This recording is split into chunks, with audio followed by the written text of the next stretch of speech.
And then you have scouts that when I'm talking to them have this equal divide. And I'm like, this is really fascinating.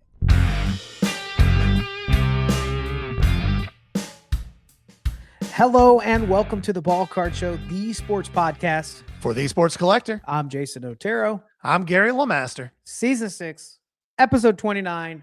Next week, Gary, the Super Bowl, the mother of all card shows. Yep. It's the National.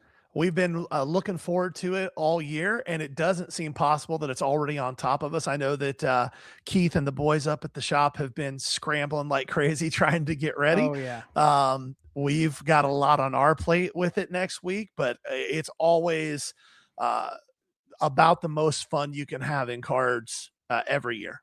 Unless you love to be miserable. And in which case, I have terrible news for those of you that love that, because you're going to see a lot of people having fun and enjoying this hobby that's not dead yet. That's true, but there will be plenty of people there too who are just grumpy and angry at the direction that the hobby is going, and that's okay. I paid money and drove 8 hours to, anyway. Everybody can live their own life. It's all yes, good. That's right. You can choose to not enjoy the National if you would like. That's I will right. be enjoying it. It's going to be really fun.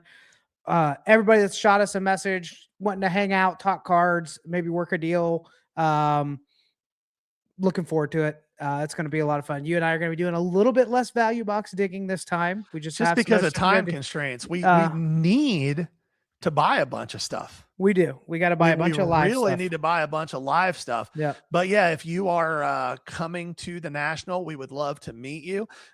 Pretty good chance you'll find us in one of two spots. We'll either be hanging out with Keith and the boys down at the Newhart Cards booth, which is 3142. Is that right? Right, but I believe that's right. Jason will confirm that. Or we will be at the Sports Card Nonsense Network booth, hanging out with the rest of the folks on the network up on the second floor. You'll find us in one of those two spots most of the time. So if you've ever said, hey, we want to meet you when we're at the National, come and see us. We'd love to say hey. 3412. 3412. I was close. I only dyslexified two numbers. There you go. 3412. That's where Newhart Cards will be. So we'll be in one of those two spots, or meandering, or that little beverage cart I like to find early afternoon when I'm done peopling. It's amazing. I'm trying to decide if I'm going to go try to find or buy a very comfortable pair of shoes to take with me. I cannot wait to see how comical that may look. Well, I've got a few pairs of shoes that fit the bill, but I'm trying to think of you. I don't know that you want me wearing my bright yellow, shoes, or my Knicks championship shoes. Do you think there's anyone listening right now that's listened for more than one episode that believes that you're making fashion decisions based off of what I expect? I'm not even because this would be the first time in history that's happened. That's fair. That's true. But I do try to take you into account. Like, what did you say? I'm not even wearing a hat. You just wanted to show off that Dixie Chicks haircut. That's what that is. Get the fresh trim, little beard buzz too. Hey, can I get the high and not so tight? How high? Kilimanjaro, dog. Hold on, hit him with a Mad Max real quick. Come on, one time, Gary. No, I'm good. Come on, bro. Come on, get him with the Max. Fury Road, dog. It doesn't do anything. Your drums in the back. No, I'm trying to get him to see how high you went on the tight side. Oh, yeah, I did go high. There we go. Yeah, I did go high on the tight side. There looking like one of those 2K boxing characters I put together. Smooth. Yep. All right, that's enough making fun of your haircut. Looks sharp. Fair enough. I'm jealous that you have hair and mine's frizzing out and thinning out. It's ridiculous. All right, let's do a little bit of show and tell here, Gary. Yeah, let's do it. Picked up some fun stuff today. And you have some stuff you picked up over the last week. I think we got 6 cards, something like that. You go first. I'll go second. Nothing crazy. This is a really fun one we picked up at Eastgate this weekend. I'm going to put it here where you guys can see it. That is a Skybox Meltdown Michael Jordan. This is a card that has just gone wild lately. It really has. And then this one you bought, a matter of fact, you turned around after you bought it and said, I hope you wanted a big Aaron Judge. And I said, well, I already bought one earlier today. You went, oh, you did? I went, yeah, but you got this one. How about the Bowman crystallized gold to 50? Yep. Doesn't suck. I like those. I know that's a real polarizing case hit, if you will, but it seems like the people that like those really like them. Yeah. I grabbed 3 here. Just kind of unique stuff that'll be fun. We'll have these up at the National if they last through the show this weekend in Newark. But up first, the 2008 Exquisite Gale Sayers Quad Game Use Patch to 20, and it's filthy. It's still got some of the filth from Soldier Field in there. That's Exquisite, right? Yep, 2008 Exquisite. Varsity Letters 1 of 1, Anton Jameson. Look at that. On the auto, Letterman patch, Upper Deck product. This is 2008, 2009. And then if we go about 15 years before that, Jerome Bettis on the SP rookie. Now, nothing crazy until you realize a 9.5 is impossible. That's the foil, right? Yep, it's a foil. Yeah. It doesn't. There are two versions it's of that not card. listed as the foil, but it is. It is. Yeah. It's a little bit like the Black Diamond or Museum Collection stuff. Yep. But this in a 9.5 is a really tough grade for that. So just some fun stuff like that we've been picking up. Speaking of inventory and pickups, I'm having so much fun running that 90s, 2000 stuff on eBay Live. Oh yeah. I'm having fun on eBay Live in general. We've run for 2 weeks now. We ran one show that we both were like, let's not do that again. We decided to experiment and try to do something during the day. I think our community is just not quite large enough yet for that. So. And that's okay. But and even then it still wasn't like a crash and burn situation. No. So we've really enjoyed that. But again, we talked about it a little bit last week. The way that eBay is structured, when you've got 30 or 40 people in the room, it's 30 or 40 people interested in buying cards. It's not 30 that are looking for a giveaway and 10 that might be interested in buying a card. Yep. But it's been a lot of fun. And when we find something that's unique, people actually appreciate it and enjoy it. And there's a lot more in the chat of like, oh my gosh, I've been looking for this, or that's so sweet that you guys are running this stuff. So it's feeling like a good fit for us. It's been a lot of fun. I will go ahead and say, you'll see there'll be some pauses in Whatnot scheduling. It's not that we're doing away with Whatnot. We just got to figure out what makes the most sense for that platform. Trying to run the same stuff similarly to the way we run it on eBay isn't working. And so when the market responds, you must pay attention, or you can continue to face the consequences. Right. It's up to you. But you'll see a lot more of that. The other thing we're going to try to launch, we just tried it this week. If you're listening to this, hopefully it was not a disaster.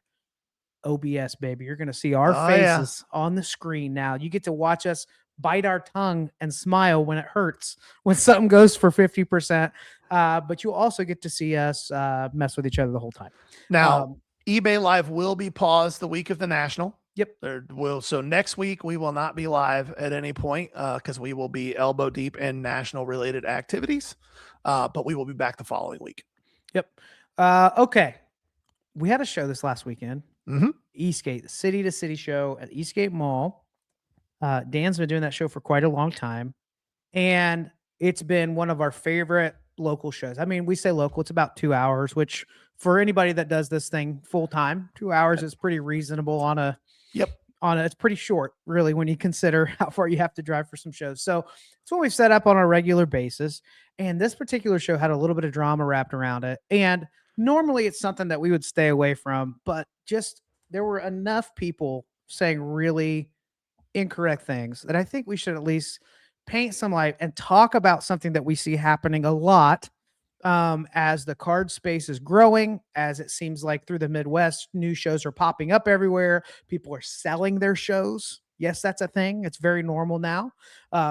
People are undercutting other promoters and viewing them as direct competition. So we had something pop off this weekend in Cincinnati at Eastgate, which is a 400 or 500 table show, 450 table show. Okay.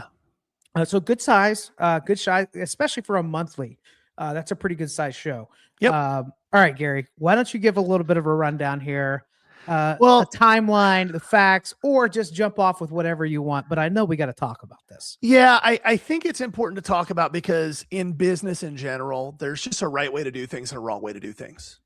The promoter of the City to City shows had reached out to me earlier in the week to let me know that he wanted to talk to us on Saturday at the show because there were some new things happening. And the City to City show was moving from the Eastgate Mall over to Beaver Creek, Fairfield Commons Mall. And he had originally planned for that to happen at the first of the year.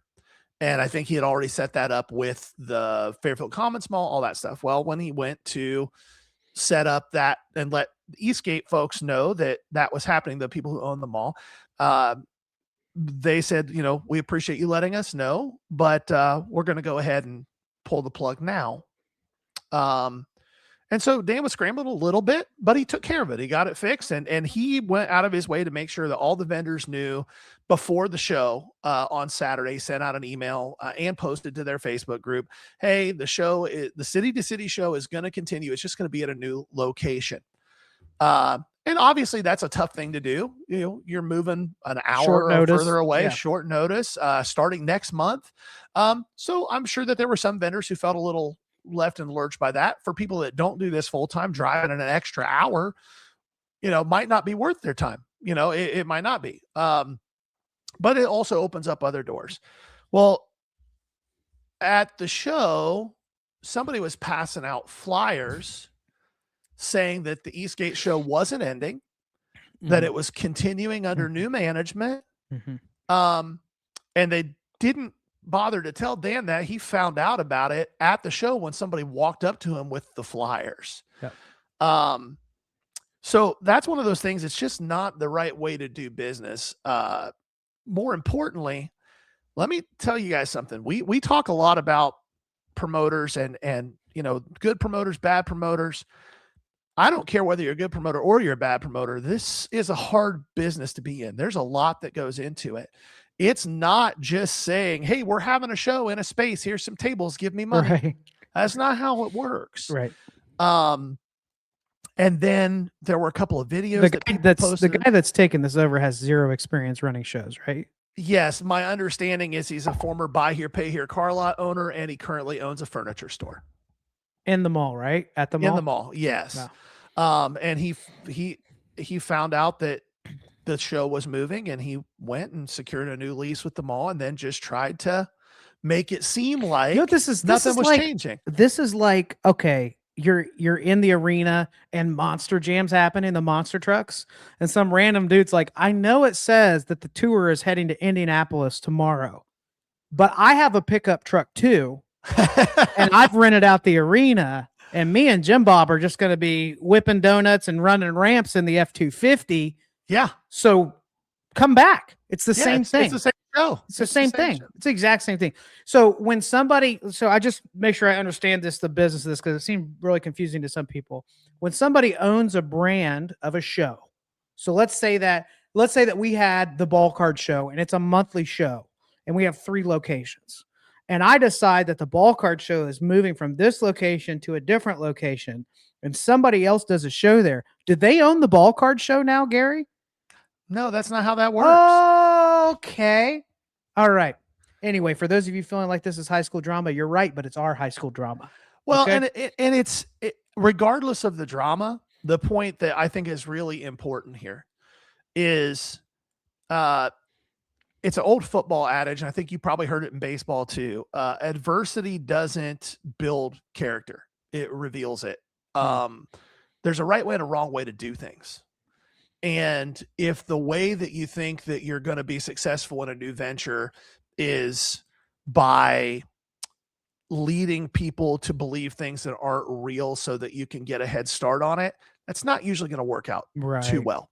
It doesn't at the end matter. of the day, the vendors at the show are either going to go with Dan, who's promoted the show and made it what it is, or they're going to stay and take a chance that the guy that owns the furniture store is going to figure out how to run a 500 table show in 1 month. Yeah. Like those are the 2 options. And the professionals in the space understand the value that a good promoter brings, and the professionals in the space understand that just saying there's a show someplace and setting tables up doesn't mean people are coming in the door. By the way, those tables are not cheap. Nope. Like, there's a lot of things involved in this. Now, again, I'll be honest with you, I wasn't thrilled to find out that short notice that a show's moving, especially one that I depend on a regular basis. What I'm being told is there's upside, more space, more tables. So we'll see what happens there, but definitely something to make note of. If you're at a show and a promoter comes through and say, hey, and the actual promoter is like, this is not what's happening, maybe listen to the promoter that's there. Yeah. Maybe listen to the promoter that's there. Anyway, we'll be checking that out. You'll see us up at the Beaver Creek show soon. And hopefully it's a huge success for Dan. And best of Absolutely. luck to everybody that stays in Cincy at that show. Honestly, Yeah. you know, if you've been a vendor there and you want to stay local, that's fine. I can make a prediction.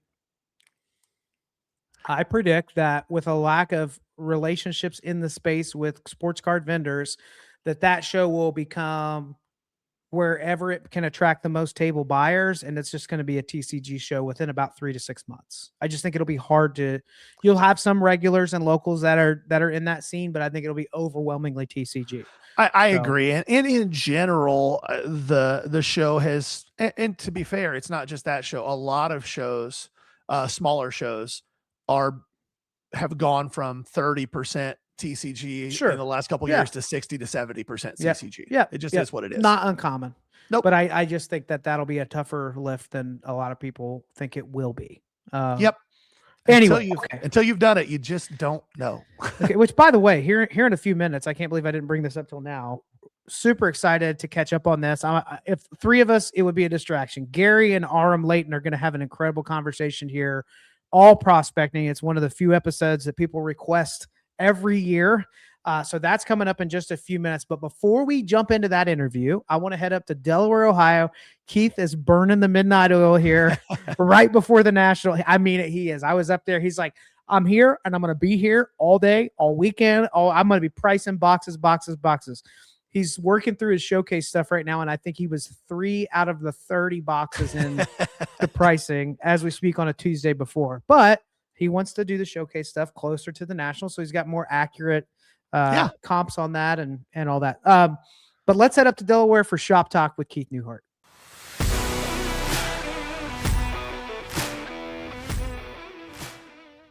Hi, this is Keith at Newhart Cards, and this is Shop Talk. As this video drops, we're only a few short days away from the biggest card show of the year, the National in Rosemont, Illinois. Before we hit the road, just kind of wanted to give you an idea where our mindset is as we prepare. So I think, as I've said in earlier videos, we wait to price our showcase stuff within like 5 to 6 days before we leave. This is a common card that's going to be in our showcase.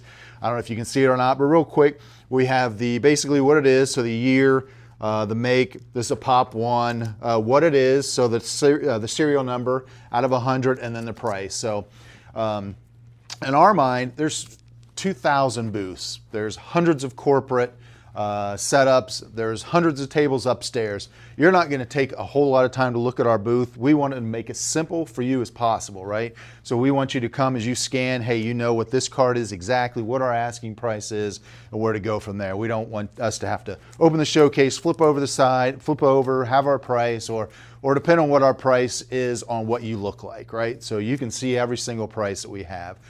So we're pricing thousands of cards. We're going to have them ready for you. I think a lot of people watched Fanatics Fest, right? And they saw a lot of showcases that weren't for sale, or prices that were, maybe 2 times, 3x over market. So, they were there to show and tell. We're here to show and sell, right? So booth 3412, come and check us out. We are excited and looking forward to meeting you. Peace and love. All right, Gary, I'm out of here. I think you guys are going to be talking about WAR, saying batting averages don't matter. I listen, Floors and ceilings. You have so much hate in your heart for modern baseball analytics. That's right, baby. You couldn't have said it better. All right, I'm out of here. You guys got it from here.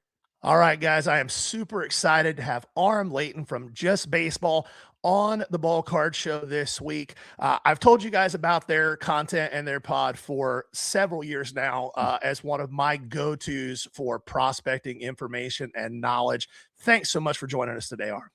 Thank you so much for sharing everything. I always say, like, in this crazy world with technology, I still think the most underrated growth engine is word of mouth. So I can't thank you enough.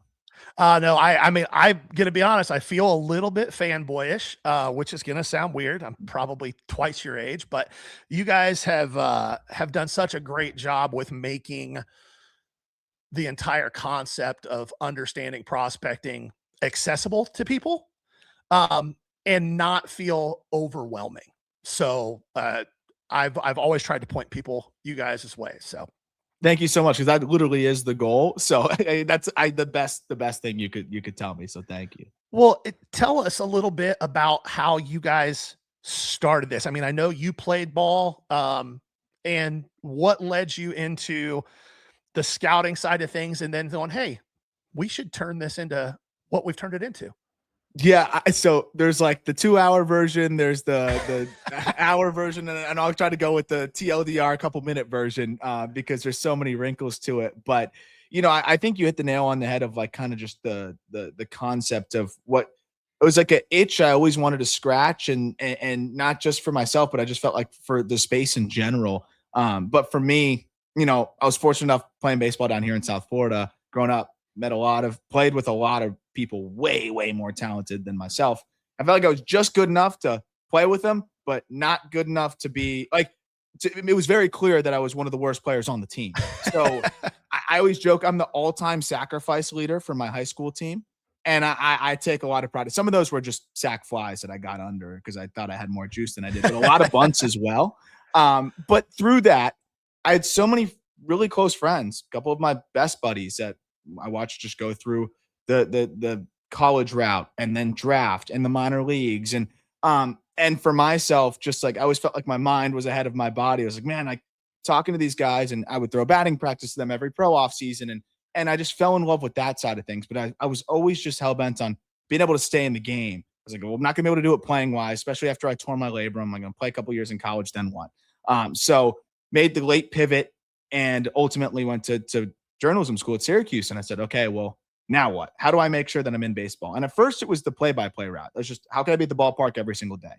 And I liked it, but it wasn't what I like truly loved, because it felt like I was just saying what was happening on the field, right? And I wanted to describe it more. Got a job in the Cape Cod League, and play-by-play, dream come true, still really thrilled about it.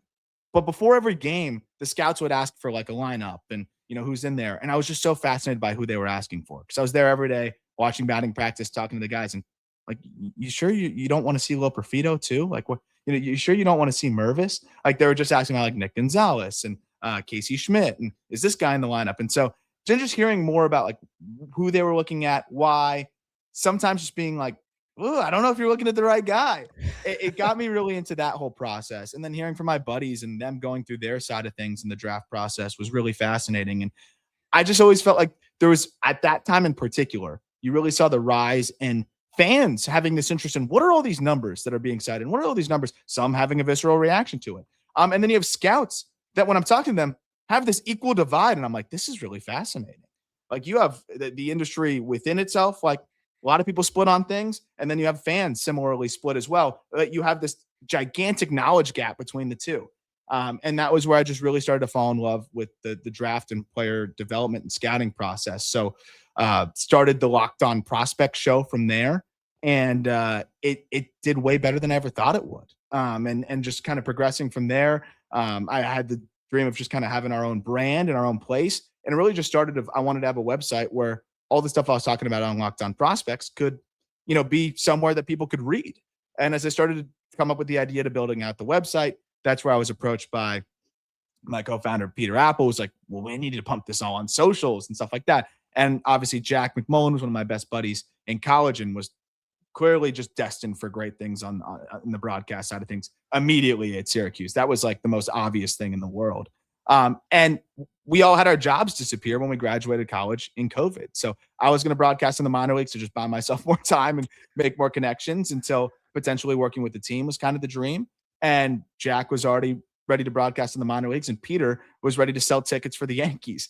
All of our jobs were put on hold in COVID, and that's where we gave this thing a go. And it ended up transcending way more than just prospects, right? Obviously, we went into the major league side, way more than the website with the podcast network, socials, and everything like that. But where I was really fortunate, and we were fortunate, was that in something that was so frustrating from a career standpoint, you're excited about this job, it disappears. My entire journalism program had the same thing happen there. So I was able to reach out to some guys and said, hey, instead of just like sitting at our parents' house and playing video games, we can still do that a little bit, but why don't we spend the other 10 to 12 hours of the day trying to do something? Worst case scenario, we have something to show on our resume when the world goes back to normal. And by the time the world went back to normal, we had something rolling enough that we could start to call it a company. And I think it's so cool because to your point there with COVID in our space, in your space, we had this bubble of time where people were stuck. Yep. And if you had something happening that itched their brains a little bit, the timing was impeccable. Like you look at the way those stars align, and you guys, it's just like us, we're probably not where we are if that bubble doesn't happen and people aren't stuck with nothing else going on. 100%. I mean, I'm trying to get people to be interested in a niche of a niche, which is like, prospects in general. And I was doing a daily podcast on prospects. And at that point, like, we didn't even fully know what was going to happen with baseball being played, period, in the minor leagues. And we had the minor league season canceled. Like, I'm doing a minor league prospect show and they canceled the minor league season. It was all of these crazy wrinkles to it that I didn't really know how it was all going to go. But I think that pause time, I was able to get all the guests I wanted. That was really fun because, like, yes, we had a little bit of an audience, but nothing crazy. And to be able to go and no videos, just an audio podcast. Yeah. I wasn't able to do it all in one take. So reaching out to my buddies that I played with down here, and they were even able to reach out to their buddies. And I'm getting these first round picks to come on the show. It's like, well, what else am I going to do? I'm bored. So, and they didn't hate the interview, and it kind of grew from there. So we're getting all these guys on, and that was a really fun aspect of it as well. But what I'll never forget, and what really put me into this, was 2020. If you go back and look at the 2020 first round, I don't know if I can curse, but I was gonna say it is a blank show. Yeah. It's a shit show. Yeah, like, it's bad. You just, and how else, what other way would it be? The college season got canceled really early on. A lot of high schoolers didn't play. You were basing it on scouting from the year prior. 2 years before, yeah. But that same draft was all the guys I saw on the Cape, at least all the college guys. And it's the heaviest college draft ever because at least you have some info there. And that was where I fell in love with it because I was like, this is the one time I think I got an edge on some of these scouts here. I saw all these guys every day, all summer. And I had a notepad. After every game, I wrote down my thoughts on every player in the lineup that I thought was like a draft prospect. And I'm like, okay, I can't do play-by-play. Like, clearly there's something else that itches me way more and gets me going. And that was following that draft saying, oh, wow, he went here instead of there. Oh, he went there instead of there. And following them through the minor leagues with this prospect show, I fell in love with it. And around that time was when I've always collected vintage cards. That's where I've got listeners of the show being like, dude, you got to be collecting Bowman. Like, I'm picking these cards based on, some of the things you've talked about. And it's been helpful. Why are you not collecting Bowman? And I was like, okay, I guess I will. Bought so many of the wrong, like red lava instead of true red. And I thought I was picking up something huge, blue wave instead of true blue. You pay your dues, you learn your ways. And it's been really fun now learning everything I have. Yeah, so this year is the first year for us that it's been this late in the year before we've even really talked much about prospects. I've talked about a few people here and there. In the past, we've had segments every week, and it's just been so hectic for us. And you understand this. I've told people this for years. If you're going to do Bowman prospecting, you have to have the time to devote to it. It's a lot like crypto. By the time you hear about a guy in the mainstream, you missed. It's already over. The opportunity, the upside for the most part is gone. But I think that leads into the second thing I wanted us to talk about, which is another thing that I have to remind people about all the time.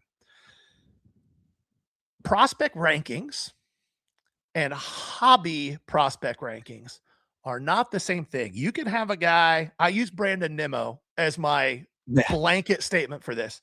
Brandon Nimmo is a guy that 32 out of 32 baseball teams would love to have starting in left field, but the hobby doesn't give a crap. Right? Like, they don't care. Yeah. But he's a really good baseball player. Yeah. Going to make a few all-star teams. Going to be a positive WAR player. 9-figure player. Yeah. But the hobby doesn't care. Nope. Jackson Holiday, number one prospect in baseball. People were going nuts over his cards. And I've tried to tell people, guys, there's not one single thing that he does that stands out so far above anything else that long-term the hobby's going to matter. Dylan Cruz coming up. I was like, Dylan Cruz can't hit with wood, guys. Like, listen to me. Don't spend your money on Dylan Cruz. Let's talk about that difference. Like, about how that's done. Well, it's funny too. The just baseball version of that is like, we're talking about players on the call up, which is going to be Jack and I now, Elijah, where it's like, this is a prospect that was signed for $50,000. And I'm like, this guy can be a short platoon piece, for a team now. All of a sudden, I'm really excited about this. He could hit lefties and fill a role. And then we talk, like, I'll mention him on the Just Baseball show, and Peter's like, why are you bringing this guy to my attention? We've got bigger things to talk about right now, right? Like, they just released the all-star lineups, and you're telling me about a guy that might be a short platoon guy. And I think it's kind of a microcosm of the hobby, where that's an extreme example, but it's something that I learned kind of the hard way too when I was collecting, because I find these prospects that I love the sum of their parts, right? Because I'm thinking about it through the people in front offices that we're talking about, like, who they value. And when I'm talking to scouts or, my buddies that are even playing in the minor leagues, and now most of either retired and work for teams, or a couple made it through, but they are impressed by the guys that do a lot of things well. The hobby is impressed by guys who do one or two things exceedingly well, which is usually just hit bombs. Yes. And the funny thing is, these front offices, they don't love the guys that just hit bombs, because when you model it out, if the guy that hits a lot of bombs in the minor leagues doesn't hit as many bombs as you thought in the major leagues, and he's a corner outfielder with average at best defense, average at best speed, and let's say slightly below average hit tool, how else is he giving you value?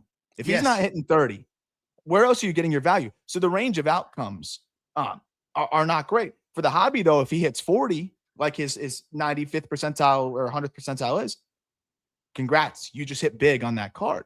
Yes. But I think that's the gap, because these teams, they're looking at the range of outcomes, right? Like, Jackson Holiday didn't reach his ceiling, but he still is serviceable. He needs to improve the glove. And the team doesn't give a shit about their baseball card values. Nope. Like, that's the thing I think people forget. These rankings are based on what they're going to be as baseball players in the major leagues if they get there. Not, is their card going to be worth money? Yeah. Well, and that's where, for me too, I'm always ranking them based on that. And so there'll be guys I'm like, well, I've got him 20 on my top 100, and his Bowman first auto is only $35. I'm all over it. Right. Yeah. And it never really budges. So that's where it's fun. And that's the thing that I've kind of learned with the gap here. And it's been fascinating. Just kind of seeing the gap between and a perfect example, I think catchers are always a great one. I had Joe Mack as number 31 in top 40 in our top 100 list. And that's because I think he's one of the best defensive catchers immediately in the minor leagues, or now in the major leagues. Yeah. And I think he's going to run into 20 to 25 homers. And even if he's a 700 OPS guy, he's going to be 3 to 4 WAR, because look at Patrick Bailey. He's a 560 OPS guy, and he still gets everyday run. Yeah. Hobby doesn't care. And so that was a really fascinating thing to learn. And I think it also skews the other way, where the hobby overvalues guys that, to me, I just don't think should be in that realm. I couldn't agree more.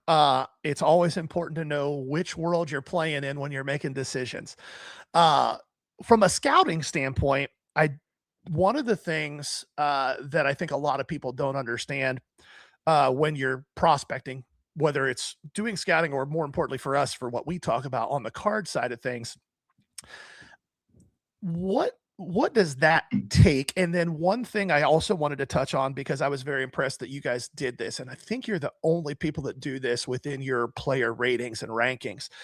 You decided that plate discipline was a really important thing. And I've always thought that that's a big deal. And for somebody to come in and go, let's look at what the kind of tools we're looking at are, and maybe it's time to adjust how we view some of those things.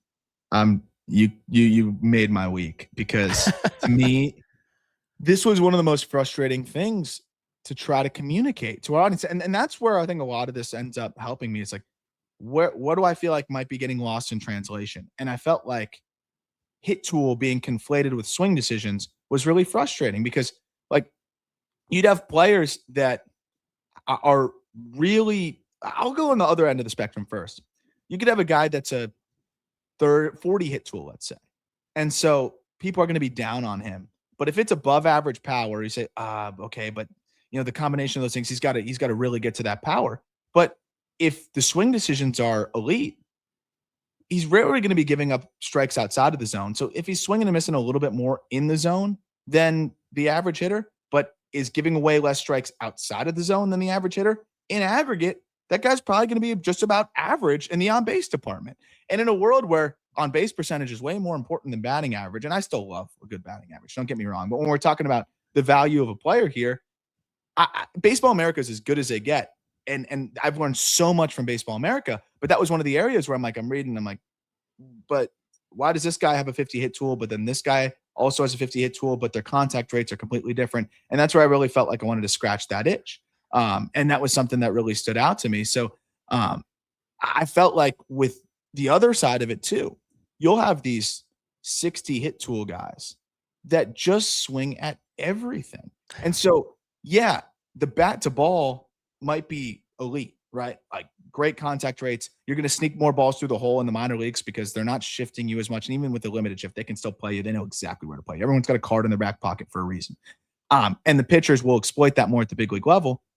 Your batting average on balls in play is not going to be nearly as good. If you're swinging at everything that is outside of the zone, you roll over and all of these elite defenders pick it, fire it across the diamond. All of a sudden, yeah, you might have a 95% zone contact rate, but you're hitting 220, 240. Look at Stephen Kwan this year. Oh, it's been rough. Yeah. And so many of those guys, what happens is, and they, from the time they're young, most of the time till they get to about AA, yeah, they get away with it because they're just that much better. Their hands are that much better. The hand-eye coordination is that much better. And then they run into the first time guys who've been in the bigs, who understand how to exploit that. And then they get frustrated. If they can't adjust, that's why you see guys, in my opinion, guys go from top 20 to out of the top 100 and never get to the bigs because they can't make that adjustment. Not everybody's Vlad Sr. and can hit one that bounced 2 feet in front of the plate out. Like, well, especially nowadays where they're going to exploit, they know exactly what your weakness is. Like Kwan even has pretty good swing decisions still. But what they've been able to do to him is just they know exactly where he can't get the barrel out as much. And now that average exit velocity goes from 86, which is already borderline lowest you unplayable, can be find the gaps, to 83, and it's been over for him this year. So like he's gonna have to find it again. The big thing for me is, you know, with the way that they can attack your weaknesses, you need to be able to hedge your weaknesses in the box. And one way to do that is by being a freakazoid who can get to everything. And I think you've got some of those 60, 70 hit tool guys. There's not a ton of them, right?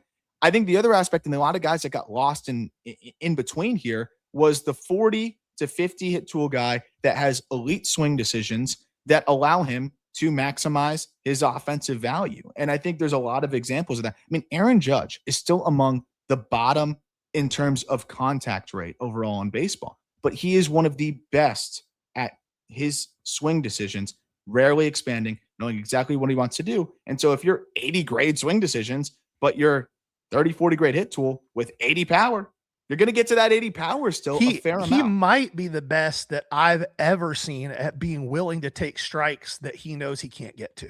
Like he isn't going to waste a swing. Yeah. So with all that taken into account, when people are trying to translate this idea of understanding what they're looking at with prospecting, understanding, even if they don't know what they're looking at when they're watching somebody swing, because let's be honest, if you haven't been around baseball for a really long time, you don't understand getting in the slot. You don't understand how somebody can get into their back hip and stay there long enough to keep the bat in the zone. But when they're reading somebody's commentary who does know that, what are the things that people should be looking for when they're trying to make decisions about who to buy Bowman card wise? Yeah. I think the swing decisions, ironically, are a huge part of it, because it's only going to get tougher in that regard. And I think being able to manage that is absolutely huge. And seeing those guys, like the confidence interval I have in the guys that have the good swing decisions to be able to translate that to the higher level is always great. And I do think that there's typically an overlap. Good swing decisions typically are predicated by good mechanics. Good mechanics, you feel less rushed, you got more time. The biggest thing that I notice, and I think that ends up limiting hitters in general, and I think this is something that, you know, just someone that wants to kind of see more and learn more with the hitters can start to pick up. and certain guys can get away with it. There's exceptions to every rule. The guys that get onto that front side really heavily, and you can even see it on takes. Like when Tatis was going bad earlier this year, the takes, it was like he was kind of lunging onto his front foot. The second that your weight pushes onto the front side, like if you see people say drift or lunging or whatever it may be, those are the guys that are going to have to find a way to keep the weight back, and it can be challenging. And for what I started to fall in love with was like, you read the report and you look at the batted ball data, or you have your own report, right? And you look at the batted ball data. If there's a scouting report that says, hey, this guy's crashing onto the front side too much, but he's elevating the ball consistently and not striking out too much, maybe that's a little dated. Maybe he found something. If it's a guy that it says, hey, the swing path can be flat, he gets onto his front side, these things also overlap a ton. I think a lot of times we'll see in write-ups, you have the result, maybe the symptom, but not the cause being pointed out. But heavy front side, and then you see a 55% ground ball right there, probably going to give you a good indication that what was a concern in the report is still happening in real time. And I think so those are the things too, that trying to figure out, like, can you marry what you see in the report with maybe what's being shown on the FanGraphs page.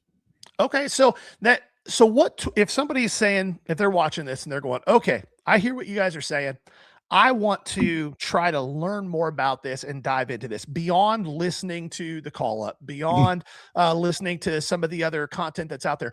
What are some tools that people can use to dive into that? Like, I know FanGraphs page, pitch, Savant pages, things like that. But what are some things that people can really dive into if they want to get into that? That's the hardest part, because, like, I'm vocalizing how important swing decisions are, and you can only see those at certain levels. Which, if you go to like Prospect Savant, which is awesome, and it's not even related to MLB's Baseball Savant, but it's repurpose of that, and whoever made that did an excellent job. Low A and Triple A has StatCast data, so you can get the swing decisions from there, which I think is really important. And I think it's diagnosing. This is the biggest thing for me. Is I think each tool matters a little bit more or less for each player. So you see a hit tool guy that is probably never going to hit for much power. I look at that guy and I say, all right, well, the swing decisions better be really good. And so he's getting on base all the time. Because if it's a 60 hit tool guy that's chases a lot and the power is 40 grade, like that chase is going to usually result in a lot more ground balls. And it's like, okay, he has one thing that's working for him.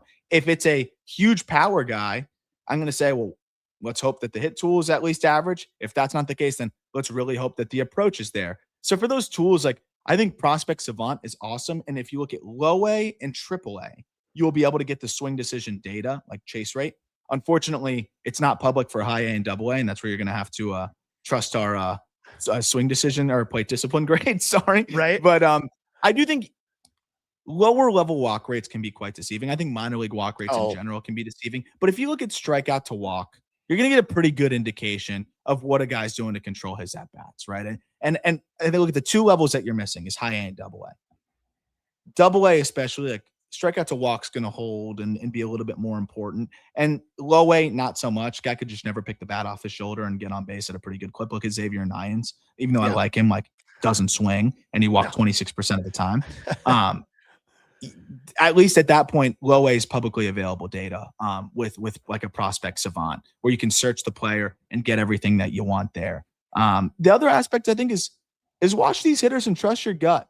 I think the brain has a really impressive ability to associate, like, good swings with good swings, the same way, like, I think, in the wilderness, like, we were taught, like, our ancestors were taught to associate that animal bad, will hurt me, that plant, don't eat that, will have poison. Like, I think there's an ability that we have that something about that swing looks good to me. I'm going to trust that a little bit. So that's where watch and try to remember, like, the players that you liked and what went well, or some of the big leaguers that you like the way that they produce and what you see in those swings, and try to find the similarities and the overlaps, because the brain has a really good ability to associate those things. I just think a lot of noise gets in the way. Yeah, I would agree with that. And I think that the other part of that too is what you just said. Watch guys that produce, and look for how it fits. Like I was never a Christian Campbell guy. I remember you guys were back and forth on Christian Campbell. I watched that swing in the minors and I was like, there's no way after he gets through the league once this sticks. And there's no way that it just doesn't work. And here we are after a month and he got a big contract. He's going to be in the minors forever. Good. I'm glad he got paid. Yeah, I'm glad he got paid. We put him just off of, and I talked to so many different people with teams about this, and this was like the classic subjective versus objective. And this is why I'm so happy. Like, you'll never be able to fully AI this side of things. The objective data was as good of beyond the surface too, like batted ball angles, exit velocities, all were ridiculously good. The subjective swing was not good at all. So when the objective data pointed towards top 3 prospect in baseball, number 1 overall, and that's where a lot of people had him as he was pretty much consensus top 5 elsewhere. Yeah. The objective or the subjective swing to me was non-top 100 guy. So we landed somewhere in the middle at like 30 to 40. And we got killed for that, by the way. People were like, how do you not have him in the top 5? Like the blah, blah, blah, blah, blah. And now I'm in a position where it's like, I want this kid to succeed. But yes, I think one of the things that people also forget when you talk about prospects, I don't think any of us who are, whether in your space where it's not necessarily the card world all the time or our space where it is, very few humans do I not want to succeed. You have to be a pretty bad person for me to not want you to succeed. I want these kids to be great. But again, to that point, like there are guys that I watch their swing and I was that way with Noelvi Marte. Noelvi Marte, he wasn't even a true 3 outcome guy. It was 3 outcomes. It was either going to be something really high in the air that might get out. He was going to roll over or he was going to strike out. He wasn't even going to walk with it. And we're here in Ohio, so all the Reds fans were just excited with Noelvi Marte. I was like, guys, I'm not buying Noelvi Marte. Like, I don't see a productive, consistent major league player here at all. Yeah. And I think that's where you got to trust it. And I've been told so many times through too, in the early going, you deviate and just because it's what you truly think, but you almost feel like, well, wow, I'm kind of the outlier here. Should I rein it in a little bit? I don't want to get chastised for it. And it's a couple people around the league. They're just like, Aram, like you'd be shocked at each team, how different they rank players and whatever. Like there's bigger gap than you'd ever imagine, especially on the minor league and amateur side. Forget it. So, that was where it's starting last year, the beginning of last season. I was like, all right, I don't care. Campbell was just a middle ground of like the feedback I received. We had him like 70 and enough teams just kind of told me like, hey, we're going to put him in the top 50 just because off of the production alone, enough teams are going to take that chance. And I understood that. So we put him a little bit higher and we still got crushed for that we had him way too low. But there was others where it's like, I loved Kevin McGonigal, and I felt like putting him in the top 5 was crazy going into the season, but I truly believed it. So I went with it and I would have kicked myself if I didn't do that because it ended up progressing well. And there's been times where I was wrong. I put certain guys that are way up there and it was wrong. But if I stick to my guns, now I can look back and say, well, what was I wrong about? Like Zaire Hope, I got a little ahead of myself. He was in the top 10 that same preseason last year too. And he's really starting to figure it out. But what I overestimated was how quickly a guy that is, power over hit, very raw, mid-round, high school pick, athlete over everything was going to convert the hit tool and the numbers from low A to high A then double A. And it's been a little bit more of a process. He's still young and we're really seeing it now, but maybe I got a little ahead of myself there. So like, that's how you're able to recalibrate, assess is if you really stick to what you truly believe. And I think with the cards too, it's like the FOMO aspect is interesting. I think that would be like the copy paste, like the comparison to how you could maybe feel is like, you may not love a prospect, but you see him homer a few times. And you see people freaking out about him on X and like you were skeptical about him, but now because you're seeing people talk about it enough, you say, maybe I need to buy a card. You buy the card and hit the big league level like you thought. And like Josh Baez was that for me going into this year. I with the Cardinals, that swing, I just don't think we'll play at the big league level. And I still don't. And so we never put him on the top 100. Got a lot of pushback and people kind of like, how could you do that? He has a 4-homer game. And people are like, are you still going to be stubborn and not put him in there? I'm like, It's not stubborn. I just don't see I think it. you can hit 4 homers. I think Hogan Windish did it 2 years ago. And Davis and De Los Santos, like it's the same thing. Like yes, the power is there, but what else is there? And I'm not even sure the power translates to big league pitching. We're talking about some specific players, so let's continue that. I'm going to switch up our order here of what I had us talk about. Let's talk about guys. I'm going to throw some names at you, and then if you've got some names you want to talk about too, that I don't think have any mainstream hobby love right now, but who I think have hobby potential at call up. And a couple of them I think aren't a long ways away. A few of them are. Let's go in order here. Alfredo Duno. I think this kid's really fun. Catchers, I know, weird. There's a very similar situation to, I think, with Basayo, where you see just the huge power, a little bit of swing and miss maybe baked in there. But with Basayo, he was aggressive and had a little bit better feel to hit. With Duno, super selective, maybe a little bit less of the feel to hit, and I think they kind of wash out. I think you put that power in Great American Ballpark, and like they have all of their interest in developing him as a catcher and their long-term catcher, but the bat's so good that they'll keep him in the lineup the 1 or 2 days a week that he's not catching. I think Duno's got 30 plus upside. He's also one of the most athletic catchers I've seen for how big he is. He's a monster. Well, he turns in like above average run times to first. He's a freak. Yeah, he's a thick kid. That my biggest concern with him is will that body type, because it's not an Alejandro Kirk body type where he's just a fat sloppy dude. He's just a thick kid. Will he stick behind the dish long term, or is he 3-4 years behind the dish? Now he's a DH first baseman. Yeah, I think he will. I love the makeup too. Every conversation I have with this kid is so impressive. At 19 already, he says, I don't need the translator. Let's talk. I've been practicing my English, and the arm is crazy. I think the athleticism will translate into good enough defense, and it'll be bat driven, but as long as he's a 40, 45 grade defender, which I think he could be better than that. Sure. He could be a primary catcher for a long time. You think he's up next year? Yeah. Stevenson gone. I think they would love for him to get up there early. He's going to have to win it. They're not going to rush him. But since being promoted to Double-A, Duno's swinging and missing less, has been producing a ton, and I think they're going to want him up there early next year. All right, this next one, I know what you guys think about him, and I agree with you, but I think hobby-wise, he's going to explode, at least for a short window. Laz Montes. Yeah. Here's your guy that potentially 80 power, but I don't know if he's going to hit enough. And so if he doesn't hit enough, then what does it look like?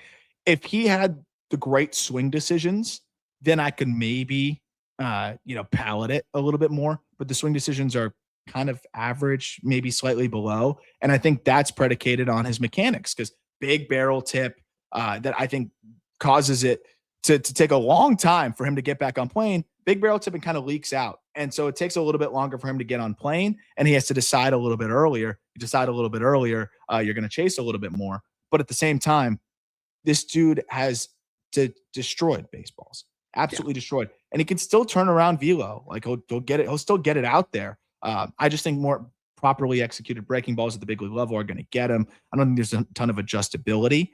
But to your point, like he's in the PCL, I think he's in demolish baseballs there.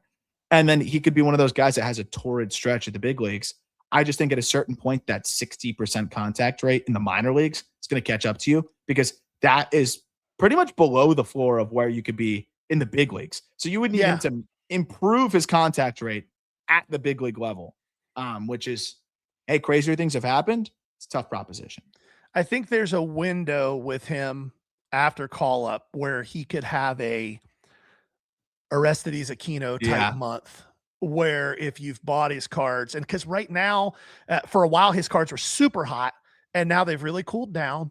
And he's a guy that whenever I have the chance to buy it and stick it back right now, I am, because I think there's a window there where it could just get real crazy. He hits 5 or 6 119-mile-an-hour home runs that go 480. The hobby goes nuts. All right, pitcher next. This is a guy I love. I absolutely love this dude. And this is, again, a guy where I think he's a really good 3 eventually, borderline 2. Charlie Soto.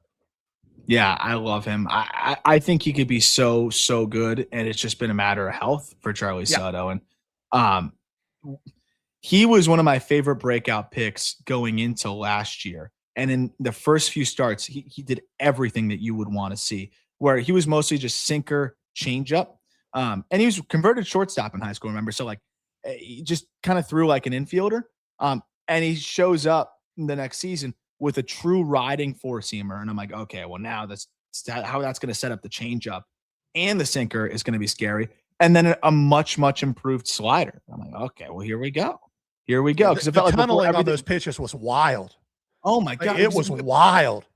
Everything was arm side, though. So you're like, okay, if you're a left-handed hitter, you push him away. If you're a righty, you're looking inside and kind of give him the outer third. Now you can't, because he can buzz the four-seamer up. And also you could kind of take away the top of the zone. Now you can't. So for me, it's all about health with this guy. I think he has all the ability to be that number 2 type of starter. This is why I love that we're talking about pitcher cards, because I think they're back in a big way. But this is a classic example of the pitching card conundrum. Yeah. Well, they're back in a big way if the guys get hype. But where you can get burnt, again, it's no different, in my opinion, than when you're talking about hitters. Coming into this year, people were all excited about Bubba Chandler.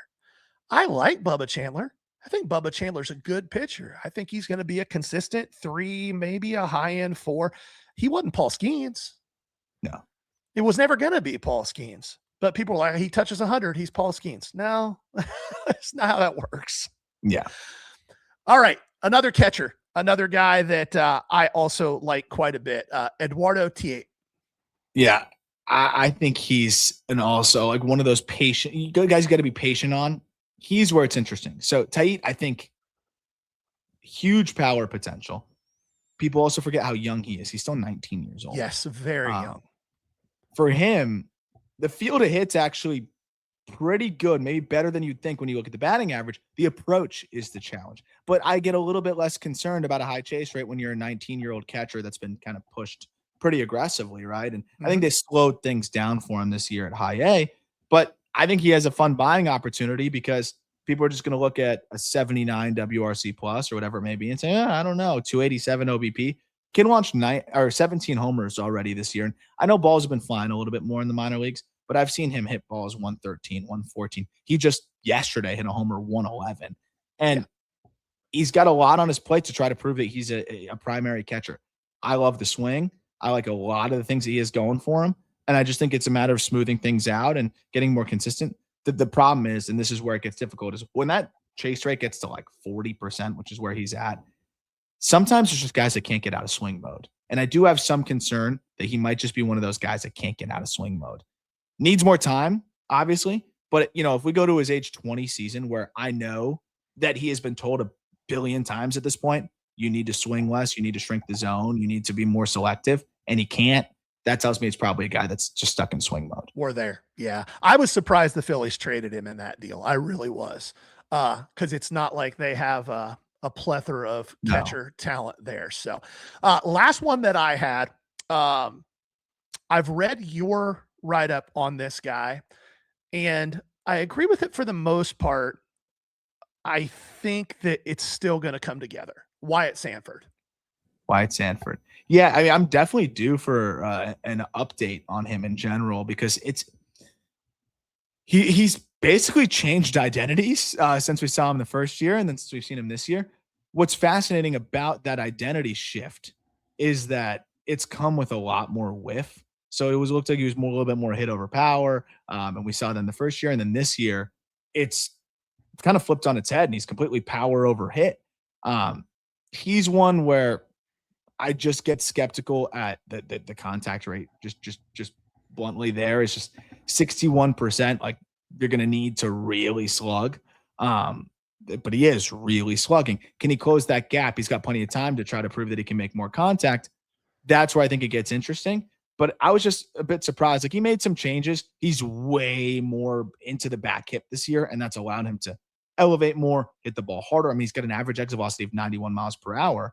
But just the fact that it's come with this, drop in contact rate of 12%, I'm just curious if we can find that middle ground. And I think he's got time to do it. And I think at least he's opened up another area where it's like, hey, I've got more power in the tank than you think. Because before I was like, oh, this might be a tweener. At least now he's showing the juice.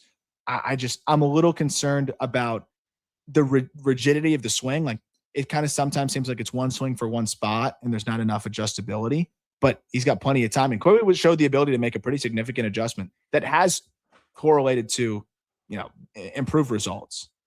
When I watch his swing this year versus the past, I see a kid who made a conscious decision to obviously change launch angle and go for more power.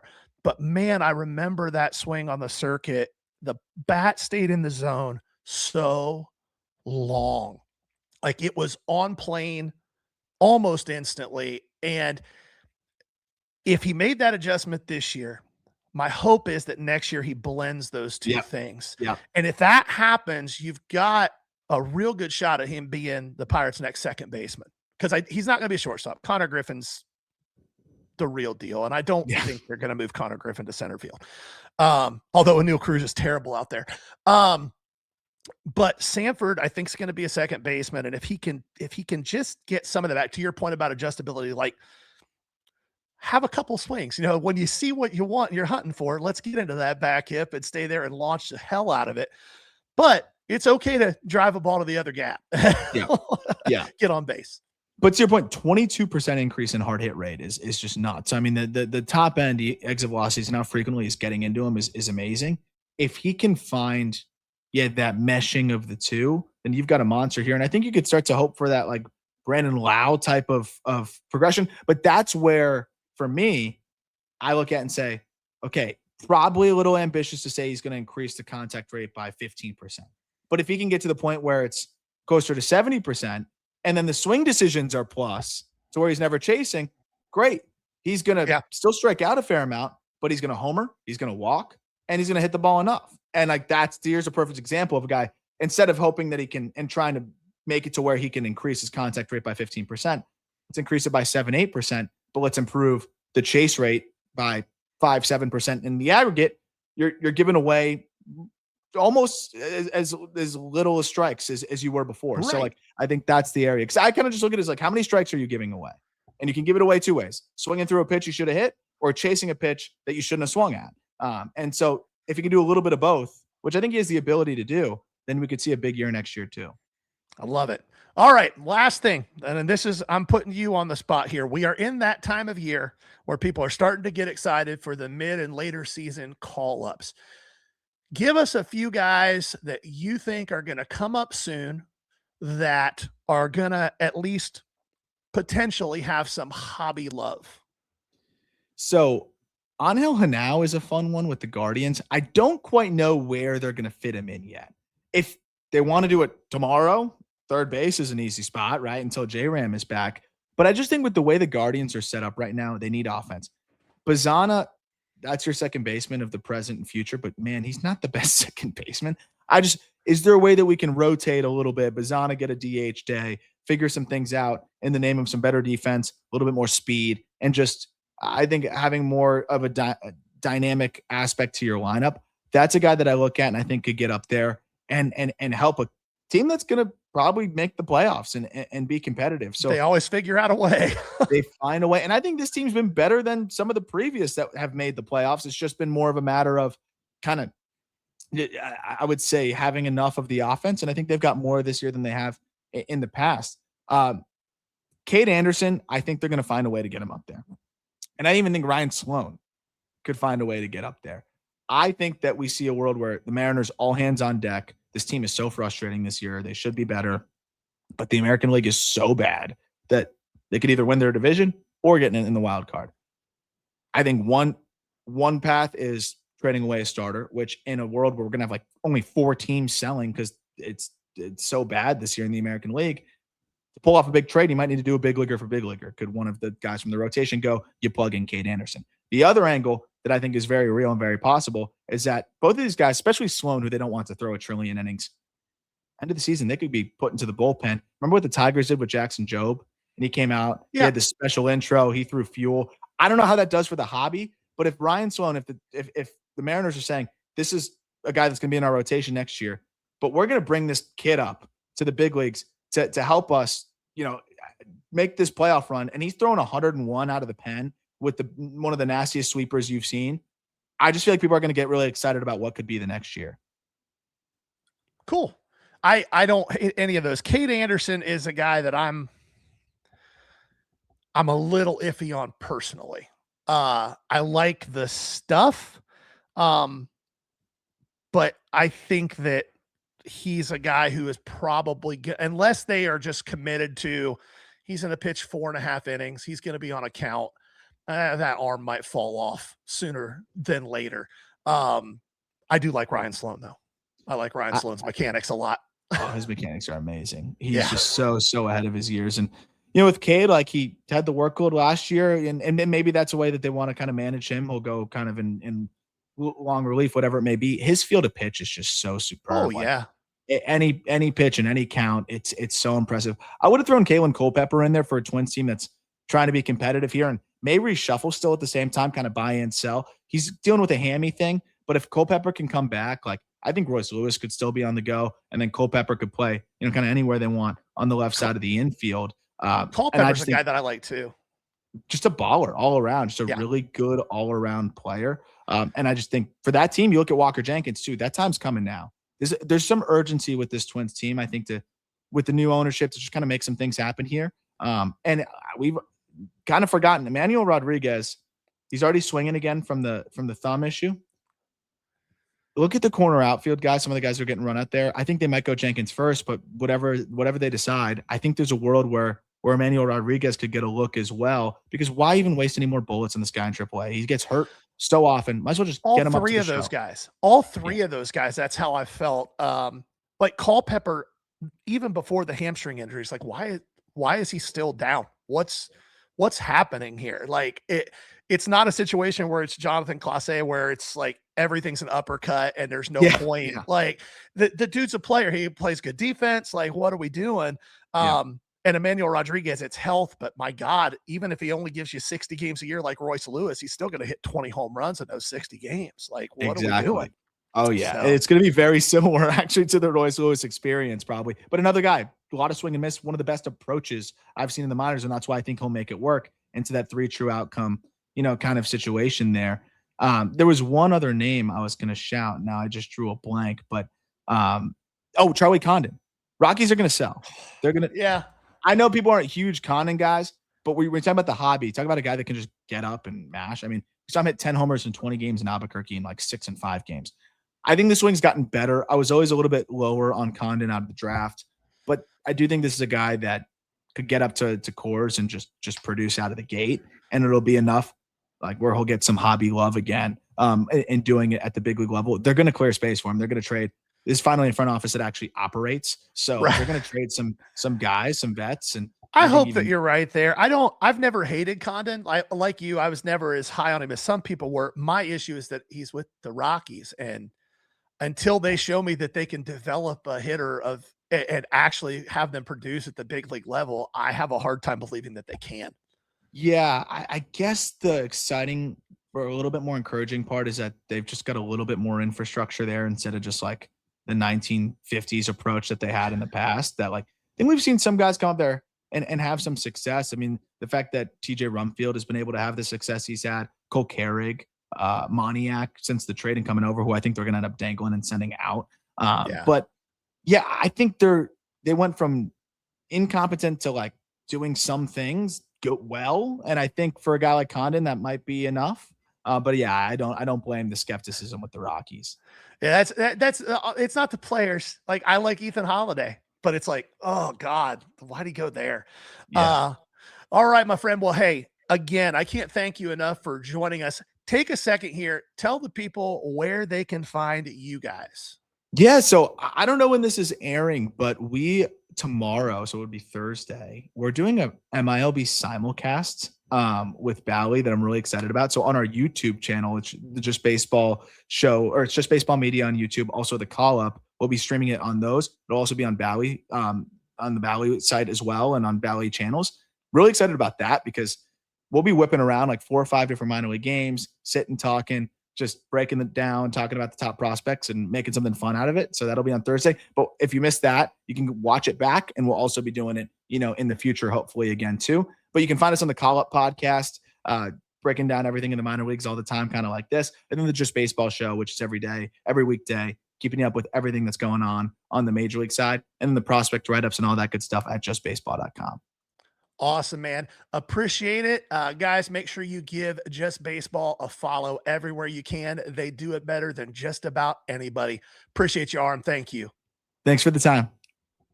All right. Thanks, Aram, for joining us. If you guys haven't and you're not familiar with Aram and his team over at Just Baseball, make sure that you go give them a follow. It's Absolutely. you guys have heard me talk about it over the years. It's some of the best baseball content out there, especially on the prospecting side. The amount of time and effort and energy that they put into bringing accurate quality content cannot be overstated. I've been a big fan of those guys for several years, and I'm really thankful that Aram had some time to spend with us today. Hopefully you guys got as much out of that as I did. Yeah, that's awesome. All right, Gary, before we wrap up here, let's go over some housekeeping. Let's go over our show schedule.